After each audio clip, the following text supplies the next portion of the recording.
Ladies and gentlemen, welcome to a breathtaking, nerve-wracking account from the depths of the geopolitical inferno. This is your moderator speaking with the voice of thunder guiding you through the stormy waters of the Persian Gulf.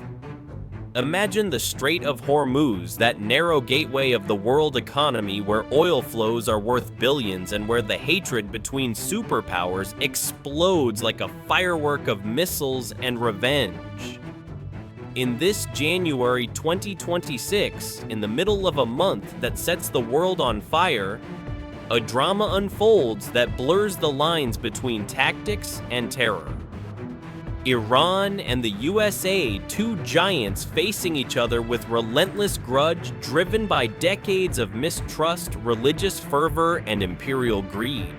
The Iranians led by the regime in Tehran that takes the world hostage, and the Americans with their unshakable arrogance that portrays them as digital gods of war.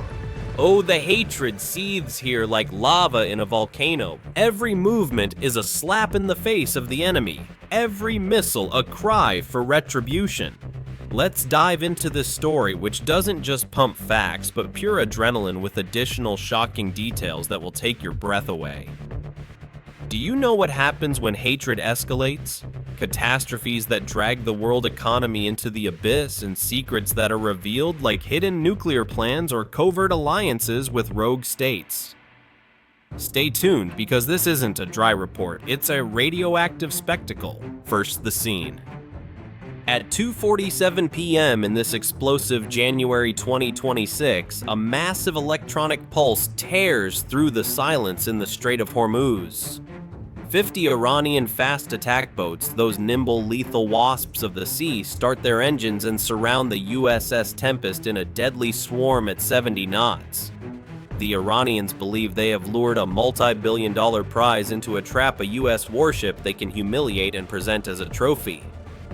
But oh, what a fatal error. They have just stepped into a titanic slaughterhouse, a masterpiece of American deception that strikes with bloody precision.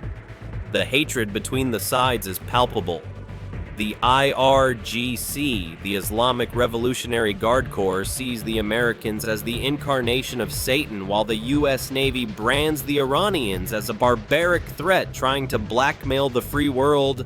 And do you know what makes the whole thing even greedier? Rumors from intelligence circles whisper of Iranian spies who have infiltrated US ports, and of American drones that were already circling invisibly over Tehran months ago to scout for weaknesses. The conflict is not just military, it is personal, vengeful, a duel of cultures that strikes terror into the world. The USS Tempest is the bait, and the devastating blow is already in flight. 120 Tomahawk missiles and Mach-5 hypersonic weapons race toward Bandar Abbas, ready to turn the heart of the Iranian Navy into liquid fire. The Iranians' S-400 systems panic, the bunkers tremble, and the air is about to explode. Can Bandar Abbas survive 45 seconds of American fury, or will the IRGC be erased from the map? The first impact is only 3 seconds away, and the world holds its breath. Imagine the tension. Iranian commanders, drenched in sweat in their underground bunkers, scream orders while US pilots grin in their cockpits, knowing they are bringing the enemy to their knees. The hatred escalates. The Iranians previously used Houthi allies to attack Saudi supertankers, catapulting oil prices to $120 per barrel and driving the global economy to ruin. And the Americans, they respond with an ultimatum from President Trump that echoes like a thunderclap. Free the tankers or face the fire. Tehran's reaction: a slap in the face that plunges the world into chaos. Fill up your tank. It feels like buying a Rolex at every stop. Flashback to this January 2026, Tehran decides to take the world economy hostage. From the underground missile city of Imam Khomeini, the IRGC tests the Fateh 2 anti-ship missile, shaking global shipping traffic. The result? A 100-kilometer-long line of oil tankers frozen at the entrance of the Strait of Hormuz. By January 15th, the crisis becomes deadly. Houthi proxies strike, sinking a Saudi supertanker and driving oil prices to dizzying heights.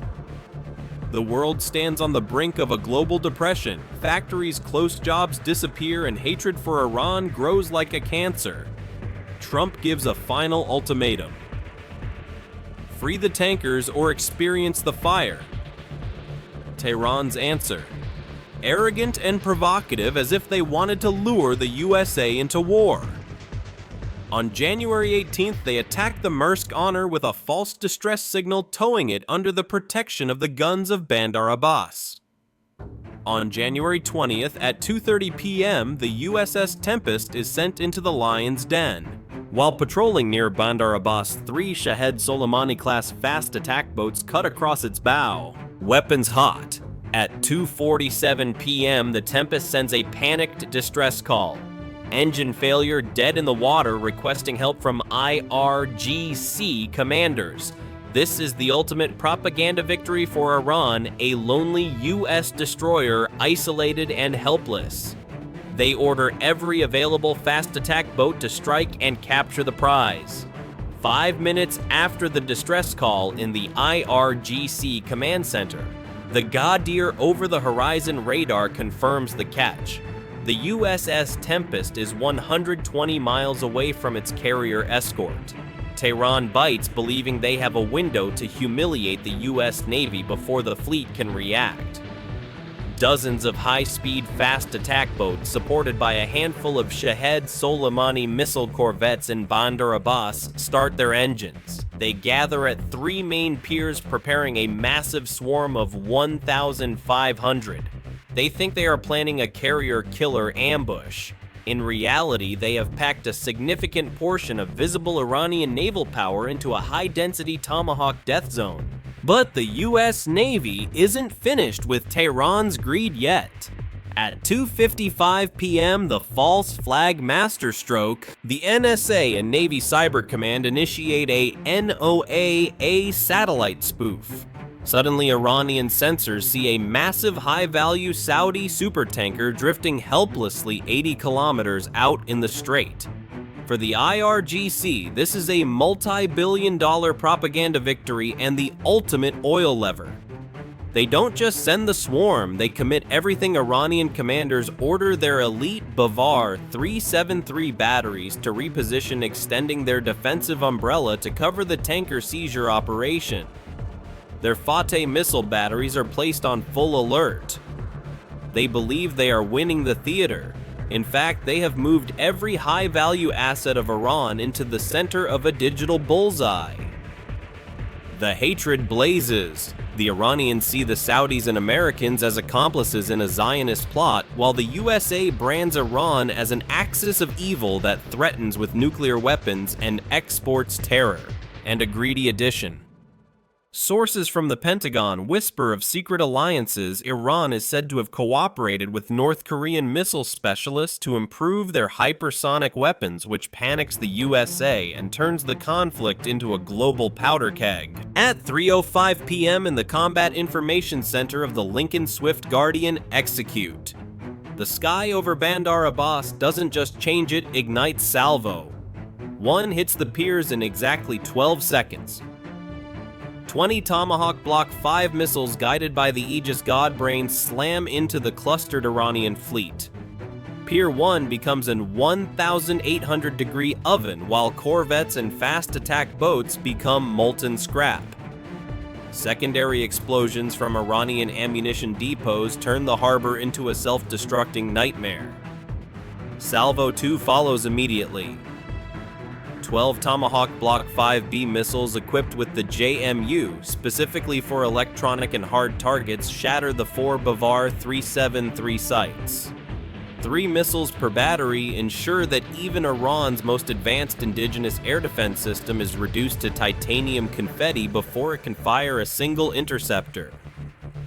Simultaneously, EA-18G Growlers flood the zone with next-generation jamming, turning the Gator radar into a screen of useless static. Then comes the Rapid Hammer 5 LRHW Dark Eagle hypersonic missiles launched from forward-deployed sites race through the atmosphere at Mach-5+. They don't just hit the Imam Khomeini bunker, they perform a structural lobotomy.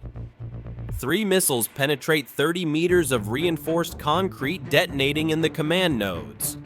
2 more strike the fuel depots, triggering an 8,000-ton JP-5 Inferno that cooks 200 Fateh missiles in their own launch tubes. Bandar Abbas is not just attacked, it is obliterated.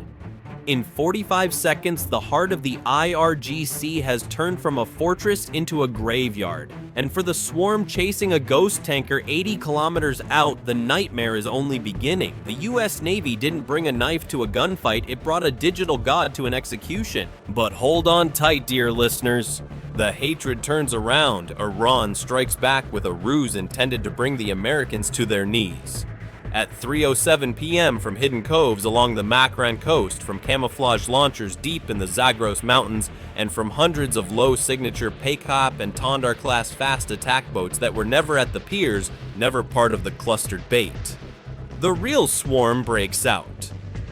The clustered ships in Bandar Abbas were decoys' older hulls, remote-controlled dummies with minimal crews ready to sacrifice themselves for the greater deception. The real IRGC fleet, hundreds of agile missile-armed speedboats, had dispersed hours earlier under the cover of electronic noise and civilian traffic. While the Lincoln Strike Group celebrates the apparent kill Iranian cyber units reinforced by captured American code from earlier breaches, flood the Aegis networks with false tracks and spoofed IFF signals. The ghost tanker disappears from sensors revealed as another layer of the ruse. Simultaneously, waves of Shahed 136 loitering munitions upgraded with anti-radar seekers sweep toward the carrier group from multiple vectors, forcing the destroyers to burn SM-6 interceptors at unsustainable rates. Then the hammer falls from the other direction. Dozens of Feta 110 derivatives launched from mobile TELs that survived the bunker attacks rain down on the Lincoln's escorts. An Arleigh Burke-class destroyer takes a direct hit amidships, crippling its VLS. The Abraham Lincoln, now exposed, scrambles its air wing, but too late. The IRGC's Steel Wave was never about winning the first round. It was about drawing the predator close, bleeding it dry, and turning technological arrogance into the perfect trap. In the Lincoln's CIC, the cheers turn to stunned silence as new contacts flood the scopes. Tehran hasn't just lost a fleet, they sacrificed a bait to win the war of attrition. The hunters have become the hunted, and the Strait of Hormuz becomes the graveyard of hubris on both sides. At 3:08 p.m., the Strait of Hormuz turns into a cauldron of fire. Tehran's Steel Wave is no longer a ghost. It is 80 Fateh 110 missiles screaming out of the Zagros Mountains. In the Lincoln CIC, the digital godbrain filters through the Iranian spoofing and locks onto the swarm. Aegis Baseline 10 takes control.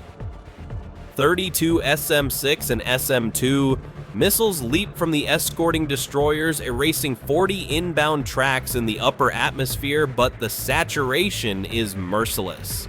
12 missiles leak through sea skimming at 10 meters toward the carrier hull. The fight moves into the danger close zone. Mach-5 missiles chase the Lincoln, but the system of systems is ready. The carrier's ram launchers spew 16 interceptors, splashing 10 more threats only 4,000 meters away. Finally, the Phalanx CIWS screams at 4,000 rounds per minute, shredding the penultimate missile into titanium confetti. The last Fateh, blinded by high-power jammers, misses by 5 meters. A massive whitewater geyser shakes the carrier bridge, but the Abraham Lincoln is untouched. The Predator now retracts its claws to finish the kill. E-2, Hawkeye's Vector 12 Super Hornets and 4 MH-60R Seahawks to the hidden coves. The execution is surgical. Hellfire missiles and JSOW glide bombs turn the remaining 100 fast attack boats into burning scrap metal in less than 3 minutes. The battle damage assessment is absolute. 100% of the IRGC swarm neutralized, 40% of the total Iranian ballistic inventory obliterated, and the Imam Khomeini bunker is now an underground grave. Tehran sacrificed a decoy fleet to win the round. Washington sacrificed 45 seconds to win the war. The Strait of Hormuz is open, and the world learns in this January 2026 that the digital god of the Atlantic has no mercy for hubris. But let's pause, my loyal listeners. What do you think about this? Is this the ultimate proof of American superiority, or has Iran shown with its ruse that hatred is invincible? Share your thoughts in the comments. Was this a masterpiece of deception or a bloody mistake? Let's discuss, because your opinions make this radio come alive. While this operation remains a high-stakes fictional projection of modern naval warfare, the technologies and the deadly stakes in the strait are 100% real. The hunters were hunted, and in this definitive simulation, the heart of the IRGC was ripped out. The annihilation strike on Bandar Abbas didn't just end a battle, it rewrote the rules of 21st century warfare. Within 24 hours of the final impact, the global economic stranglehold was broken. Crude oil prices, which had climbed to a fearsome $120 per barrel, plunged to $68 as the Strait of Hormuz was opened 100% for international trade. The 100-kilometer tanker line didn't just move, it surged forward, continuing the flow of $2.5 trillion in annual trade. For the average consumer, the Hormuz tax vanished overnight. The Rolex gas tank became a Ford reality again. Strategically, Trump's doctrine of peace through strength was validated in fire. By choosing a preemptive surgical strike instead of a long war of attrition, the USA achieved a total mission kill with 0 platform losses. The heart of the IRGC was not just injured, it was extracted. Iran lost 100% of its Bandar Abbas swarm fleet and 40% of its entire ballistic missile inventory in under 15 minutes. Tehran's steel wave proved to be 100 years obsolete against the digital godbrain of Aegis Baseline 10. But the nightmare for the IRGC is only beginning.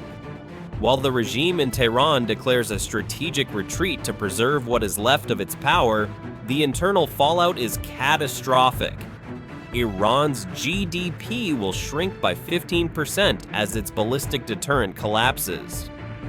To save face, Tehran switches to its proxy playbook, sending Shahed drones to Houthi rebels and harassing US bases in Iraq. But the world now knows the truth. When the masks fall, Iran's conventional shield is made of paper. The message to peer competitors like China and Russia is loud and clear. Beijing watches Bandar Abbas as a fearsome preview of what an amphibious rehearsal in the Taiwan Strait against American hypersonic weapons would mean. Moscow realizes that swarm tactics in the Black Sea are useless against a system of systems that sees through the noise. This simulation serves as a brutal reminder in the high-stakes chess game of the Strait hubris is the shortest path to a billion-dollar funeral. While the events depicted are a tactical projection, the Mach-5 speeds and Aegis sensors are 100% operational today. Is Bandar Abbas the template for the next strike on a nuclear facility? Does this prove that swarm tactics are dead, or did the USA just get lucky? Let us know your tactical takes in the comments. Type Strat Strike to show your support for the fleet. Hit the like button.